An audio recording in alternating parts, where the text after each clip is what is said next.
3일 KMA 뉴스브리핑입니다. 대한의사협회가 조국 후보자 논란과 관련해 공식적인 입장을 내놨습니다. 최대집 의협회장은 2일 긴급 기자회견을 열어 조 후보자가 의학 연구의 가치를 폄하하고 연구자들을 모독했다고 강하게 비판했습니다. 앞서 조 후보자는 자신의 SNS에 조 후보자 딸의 논문이 간단한 통계 분석에 지나지 않고 해당 논문이 실린 대한병리학회지도 수준 낮은 저널이라고 주장하는 익명의 글을 공유했습니다. 이에 대해 최대집 회장은 후보자가 자녀를 보호하고 싶은 마음에 교육자 본연의 양심마저 저버린 것이 아닌가 의심스럽다고 지적했습니다. 특히 순수하고 고결한 의학 정신이 사욕에 눈먼 개인의 부귀 공명을 위한 농단의 수단이 돼버린 것에 대해 좌절과 분노를 느낀다고 목소리를 높였습니다. 최 회장은 조 후보자의 딸이 고등학생 신분으로 제1저자로 기여했을 가능성은 전혀 없다고 판단한다면서 장 교수에게 논문의 자진 철회를 경고했습니다. 어제 최대집 회장이 기자회견을 하던 시간에 조국 후보자는 국회에서 기자간담회를 가졌는데요. 조 후보자는 자신도 딸이 왜 의학 논문의 제1저자가 됐는지 의아하다고 말했습니다.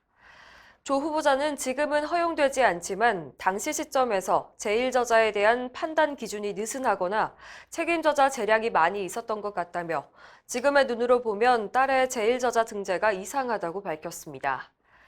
부산대 의전원 장학금 지급 논란과 관련해서는 당시 딸이 낙제를 하면서 학교를 포기할까 고민을 했는데 학교에서 격려 차원에서 장학금을 지급한 것으로 알고 있다고 해명했습니다. 또 딸의 인턴 참여에 대해선 당시 정부가 입학사정관 제도를 통해 인턴십을 권장했었다고 설명했고 다만 다른 학생들보다 많은 혜택을 받은 것에 대해서는 그렇지 못한 다른 청년들에게 미안하다고 말했습니다. 정부의 보장성 강화 정책으로 건강보험 재정이 악화될 전망이지만 건보공단은 문제없다는 입장입니다. 건보공단이 발표한 중장기 재무관리 계획에 따르면 보장성 강화와 인구 고령화로 인해 자산 규모가 올해 30조 9천억 원에서 2023년에는 29조 3천억 원으로 감소하고 부채는 13조 2천억 원에서 16조 7천억 원으로 증가해 부채 비율이 약 50% 증가할 것으로 전망됐습니다. 하지만 건보공단은 안정적으로 재정을 운영할 수 있다는 자신감을 내비쳤습니다.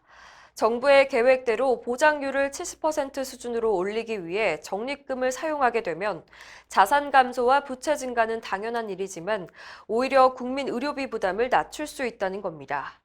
또 수입 기반 확대와 지출 효율화를 통해 10조 원 이상의 준비금도 확보할 수 있다는 입장입니다. 그러나 의료계는 이 같은 전망이 과연 실현 가능한지 의문스럽다는 분위기입니다. 법원과 보험사에 공정하고 객관적인 의료 자문을 해주게 될 대한의사협회 의료감정원이 문을 열었습니다. 의협은 2일 의료감정원 현판식을 갖고 본격적인 활동에 들어갔는데요. 이날 최대집 의협회장은 현실적으로 공정하고 객관적인 의료 자문이 필요한 만큼 감정원의 역할도 성장할 것이라고 기대했습니다.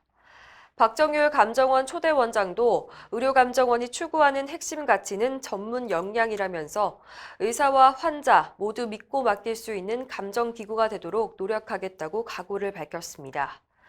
의협 의료감정원은 다른 감정기구와는 달리 2인 이상의 의사가 참여하는 복수교차 감정제도와 전문 감정인 인증제도를 도입했습니다. 전문 감정인은 매 3년마다 재인증을 받도록 했습니다. 경기도가 수술실 CCTV 설치를 민간 의료기관까지 확대할 방침이어서 의료계와 마찰이 예상됩니다. 경기도는 지난해 10월 경기도 의료원 안성병원에 수술실 CCTV 시범 운영을 시작했는데요. 2020년부터 CCTV를 설치하는 민간 의료기관에 3천만 원을 지원할 예정입니다. 경기도는 이를 위해 예산 3억 6천만 원을 편성하고 시범 운영에 들어갈 민간 의료기관 12곳을 선정했습니다.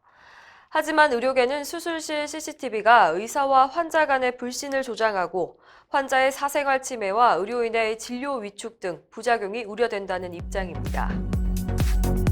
이상으로 뉴스브리핑을 마칩니다. 자세한 사항은 의협신문을 참고하시길 바랍니다.